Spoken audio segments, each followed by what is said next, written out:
Welcome to this explainer. Okay, we've got a seriously fascinating trajectory to map out today. We're looking at one of the absolute biggest superstars in modern Indian cinema right now, Ram Charan.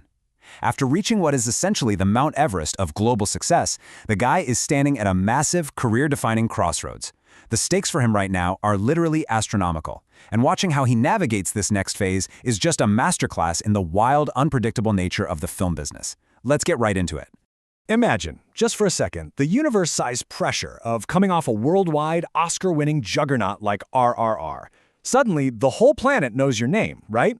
But with that hype comes a seriously heavy burden. Because now you have to ask yourself, how on earth do you secure a solo commercial blockbuster that proves you can carry that massive audience all by yourself? The expectations are sky high, and as we're going to see, finding that perfect solo winning formula is way, way harder than it looks. So, to figure out his next move, Ram Charan essentially took two drastically different paths. On one hand, you have S. Shankar's loud, incredibly expensive political spectacle, Game Changer. And then, completely swinging the pendulum the other way, you have Buchi Babu Sana's dusty, emotionally grounded village sports drama, Peddi. It's basically a tale of two extremes, and the results are pretty wild. Let's break down exactly what happened with both of them. Section 1. Game Changer. A maximalist misfire. Okay, so this first film was supposed to be his absolute surefire mega hit. It's directed by S. Shankar, the guy who practically invented the over-the-top cinematic spectacle in India. And Ram Charan actually takes on dual roles here, playing a righteous IAS and IPS officer, and also playing his own father.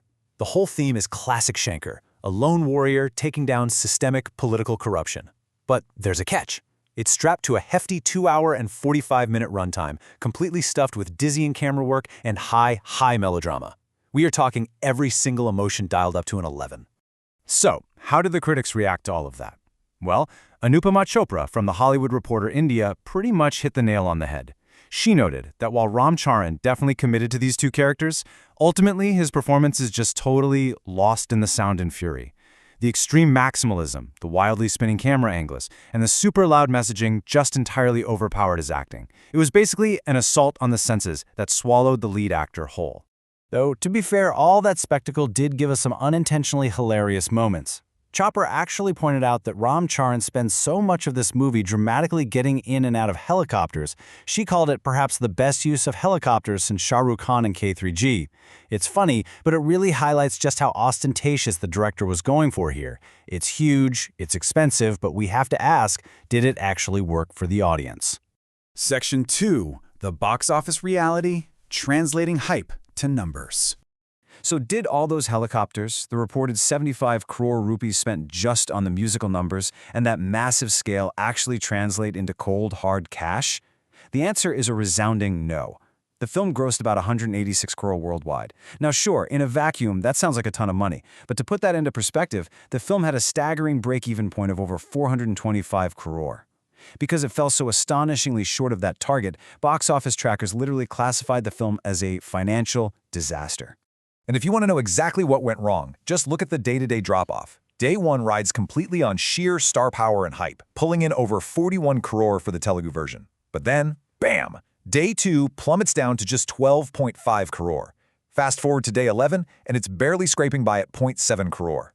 This kind of catastrophic drop is crystal clear proof that once the opening day excitement wore off, the audience fundamentally rejected this movie. Word of mouth was just completely toxic. Section 3. Peddi. A grounded redemption. But hey, the film industry moves fast, right? Right on the heels of that massive disappointment, Ram Charan pivots hard to his next release, Peddi. And wow, what a 180-degree turn. Say goodbye to the shiny helicopters and the slick politicians. Peddi drops us right into a dusty, grounded 1990s setting. It's a social drama about a completely neglected village that doesn't even exist on official government maps. Ram Charan's character, alongside veteran actor Jagapathy Babu, is literally just fighting for his village's identity and a simple railway halt. It is a deeply emotional, salt-of-the-earth premise. And stepping into this grounded world allowed Charan to build what is arguably a career-best character arc. Instead of playing some indestructible superhero cop, he plays a crossover athlete. And what a journey he goes on here. Starting out as a scrappy cricketer for hire playing for whoever pays the most, he then physically transforms into a dedicated wrestler, and finally evolves into a runner. It is a grueling, intense progression that demanded an absolute physical makeover from the guy. And man, did that grueling work pay off. Reviewers overwhelmingly praised his acting, calling out his deeply committed performance and the film's emotionally stirring climax. Now, it wasn't a totally perfect movie. Some critics pointed out a kind of confusing plot hole involving the narrator, but pretty much everyone agreed that this is Ram Charan's finest, most raw acting to date. He carries the entire emotional weight of this movie squarely on his shoulders. Section 4. The Shared Flaw. Patterns in Tollywood. Okay, so we've got these two wildly different movies, right? Polar opposites in tone, budget, and critical reception. But here's the crazy part. When you really dig into the reviews for both Game Changer and Peddi, they actually share some glaring structural flaws. It points to a much bigger pattern in Tollywood big-budget cinema. Both of these films suffer from bloated runtimes that really test your patience. Both have noticeable pacing issues, especially right in the middle where things just drag. Both fall back on forced commercial elements. You know, those shoehorned songs or mass appeal tropes that just distract from the actual story. And, perhaps most frustratingly, both films suffer from severely underwritten female characters.